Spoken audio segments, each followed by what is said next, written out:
Kaleshwaram project అనేది ఎంత ప్రతిష్టాత్మకమైందో తెలంగాణ తెలిసిందే. తెలంగాణ రాష్ట్రం కంటే కూడా కేసీఆర్‌కి, బీఆర్ఎస్ పార్టీకి ఇది అత్యంత ప్రతిష్టాత్మకమైనటువంటి ప్రాజెక్ట్. ఈ ప్రాజెక్టుని ఉపయోగించి మేము కొన్ని లక్షల ఆయకట్లకి, ఎకరాలకి మేము నీరిచ్చామని ఎప్పటికప్పుడు కేసీఆర్ తన పదవిలో ఉన్నప్పుడు చెప్పుకుంటున్నటువంటి పరిస్థితి. అయితే అలాంటి మోస్ట్ ఇంట్రెస్టింగ్ అండ్ ఇంపార్టెంట్ కాళేశ్వరానికి కళంకం వచ్చింది. ఈరోజు పీసీ ఘోష్ కమిషన్ కావచ్చు, ఖచ్చితంగా దీంట్లో అవినీతి జరిగిందని నమ్ముతున్న వాళ్ళు కావచ్చు, అందరూ తెర మీదకి వచ్చారు. అయితే ఇక్కడ కొన్ని కీలకమైనటువంటి అంశాలు కాళేశ్వరం సంబంధించి స్కామ్ ఏమీ జరగలేదని కేసీఆర్ అండ్ కో అమాయకులని ఎవరూ మాట్లాడలేదు. ఈ ప్రతి రాజకీయ నాయకుడు కూడా ఉన్న టైంలో ఎంతో కొంత దోచుకుని తినే కార్యక్రమంలో భాగంగా ఉంటారు కాబట్టి వీళ్ళు కూడా చేశారని డెఫినెట్లీ మనం నమ్ముతాం, అందులో క్వశ్చన్ లేదు. అయితే రాజకీయంగా ఈ ఇష్యూని ఎదుర్కొనేటువంటి క్రమంలో రేవంత్ రెడ్డి కేసీఆర్ వేసినటువంటి ట్రాప్లో పడుతున్నారా అనే అనుమానాలు మనకు స్ట్రాంగ్గా అనిపిస్తాయి. ఫస్ట్ ఆఫ్ ఆల్ సిబిఐకి ఇవ్వడం అనేది చాలా హాస్యాస్పదంగా అనిపించింది నాకు. లోకల్గా ఉన్నటువంటి మీకు కాంగ్రెస్ గవర్నమెంట్ ఒక సిట్ వేసి ఆ సిట్ నుంచి సరైనటువంటి ఆధారాలు సేకరించి ఆ ఆధారాల ద్వారా అరెస్ట్ చేసి ఆ తర్వాత సిబిఐకి పంపిస్తే ఒక ఎత్తు. కానీ ఇవ్వడమే డైరెక్ట్గా దీన్ని సిబిఐ కేసెస్ కేవలం కమిషను తర్వాత సిట్ ఏర్పాటు అవ్వలేదు, డైరెక్ట్గా సిబిఐకి వెళ్ళిపోయింది.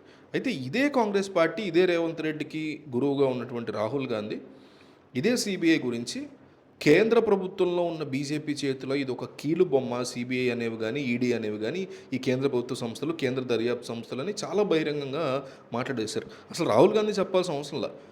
కేంద్రంలో బీజేపీ ఉన్నా, గతంలో యూపీఏ 1-2లో కాంగ్రెస్ ఉన్నా, ఎన్డీఏ 1-2లో బీజేపీ ఉన్నా, ఎవరున్నా సరే కేంద్ర ప్రభుత్వ దర్యాప్తు సంస్థలన్నీ కూడా పూర్తిగా కేంద్రంలో ఉన్న వాళ్ళ చేతిలో కీలు బొమ్మలని ఈరోజు సగటు భారతీయుడికి తెలిసి ఈ విషయం. ప్రతి భారతీయుడు కూడా ఈ విషయాన్ని చాలా ఈజీగా నమ్ముతారు, అందరికీ తెలిసిన విషయం, పెద్ద వింత కాదు. సో అలాంటి పరిస్థితి తెలిసి పైగా వీళ్ళు కూడా అదే రకమైనటువంటి అలిగేషన్స్ వేసి ఈరోజు అదే సిబిఐ చేతిలో పెట్టారు తీసుకెళ్ళి. ఒకటి. రెండోది, సిబిఐ తెలంగాణలోకి అడుగు పెట్టకుండా ఉన్నటువంటి రిస్ట్రిక్షన్స్ ఏవి ఉంటాయో వాటిని ఎత్తేయాలి. ఒక రాష్ట్రంలోకి సిబిఐ వచ్చి అరెస్ట్ చేయాలి అంటే దానికి ఆ రాష్ట్రం యొక్క పర్మిషన్ ఉండాలి, రాష్ట్ర ప్రభుత్వం యొక్క పర్మిషన్. మీకు గుర్తుంటే 2018 టైంలో కూడా చంద్రబాబు నాయుడు సిబిఐని ఉసుగొత్తారేమో తన మీద ఎన్డీఏ నుంచి బయటకు వచ్చిన తర్వాత అని సిబిఐ ఏపీలోకి ఎంటర్ ఇవ్వకుండా కూడా ఆయన అప్పట్లో రిస్ట్రిక్షన్స్ పెట్టారు. అట్లా కూడా ఆల్రెడీ రిస్ట్రిక్షన్స్ ఉన్నాయి.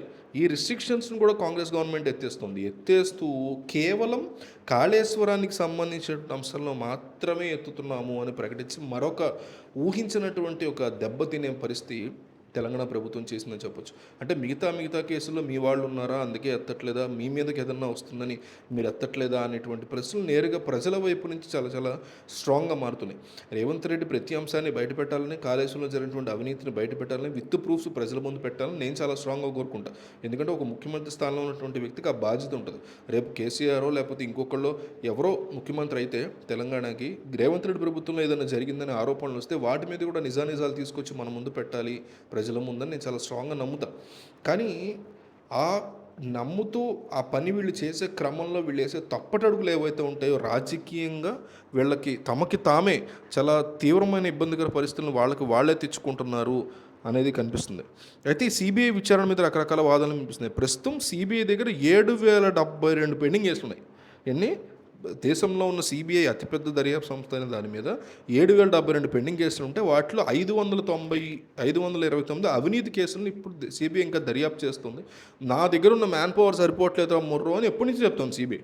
అలాగే సిబిఐలో 7,295 మంది సిబ్బంది పనిచేస్తుండగా 1,610 మందికి ఉద్యోగుల కొరత ఉంది. అంటే ఇంకా 1,600 మంది ఇంకా రిక్రూట్ చేసుకోవాల్సింది. సో దీంతో పెండింగ్ కేసులు, పని భారం ఇవన్నీ చాలా ఇబ్బంది ఉంది, అందుకే మా దర్యాప్తులో లేట్ అవుతుందని వివేక హత్య కేసుకు సంబంధించి కూడా కోర్టులో ఒకసారి చెప్తూ సిబిఐ ఇదే రీజన్ చూపించింది, మాకున్న మ్యాన్ పవర్ చాలా తక్కువ, మా పరిస్థితి లేదు. అంటే ఒక విషయం అర్థం చేసుకోవాలి, కేంద్ర దర్యాప్తు సంస్థలు కేంద్రంలో అధికారంలో ఉన్న కాంగ్రెస్కైనా బీజేపీకైనా జేబు సంస్థలుగా మారిపోయిన మాట వాస్తవం. ఒకటి, ప్రతిదీ కూడా సిబిఐ కంటే గత ప్రభుత్వం చేసిన తప్పులన్నీ బయటపడి ఇప్పుడు ఏపీలో మద్యం కేసు ఉంది, దాన్ని సిట్కి అప్పచెప్పారు.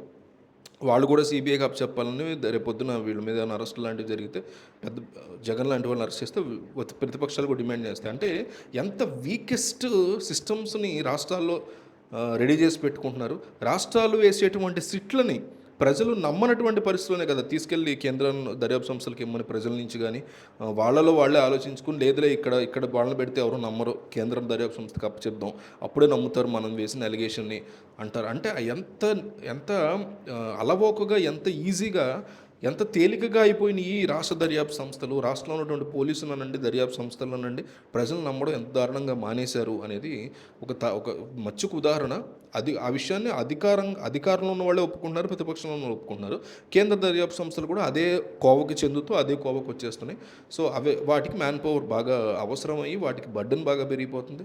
ఇప్పుడు రానున్నటువంటి రోజుల్లో ఇంకొక 5 రోజుల తర్వాత సిబిఐ కేసా ఇదేముందిలే, వివేక హత్య కేసు తర్వాత ఆల్రెడీ అందరూ అనుకుంటారు. ఎవరు చేశారనేది చిన్నపిల్లాడిని అడిగినా సరే ఈ ఆయా హత్య జరిగిన ప్రాంతంలో తెలిసినా కూడా ఆ వ్యక్తిని అరెస్ట్ చేయకుండా ఎంత హైడ్రామా నడిపారు గత ప్రభుత్వం ఉన్నప్పుడు అంతా చూసిన తర్వాత కూడా సిబిఐ కేస్తే ఏమైంది, కేంద్రంలో ఎవడుంటాడు మాట సిబిఐ అనే పరిస్థితి జనాల్లోకి వచ్చేసింది. ఇక పర్టికులర్ దర్యాప్తు సంస్థ మీదని కానీ పర్టికులర్ వ్యవస్థ మీద కోర్టులనండి, ఎలక్షన్ కమిషన్ ఆఫ్ ఇండియా అండి, సిబిఐ అనండి, ప్రభుత్వాల మీద ప్రేమ కానీ ప్రభుత్వాల మీద నమ్మకం ఎప్పుడో పోయింది. ఇక ఈ దర్యాప్తు సంస్థల మీద కూడా నమ్మకం పోతూ పోతూ చివరికి అడుగంటిపోయి ఆరిపోయే పరిస్థితికి వచ్చింది ఈ దేశంలో.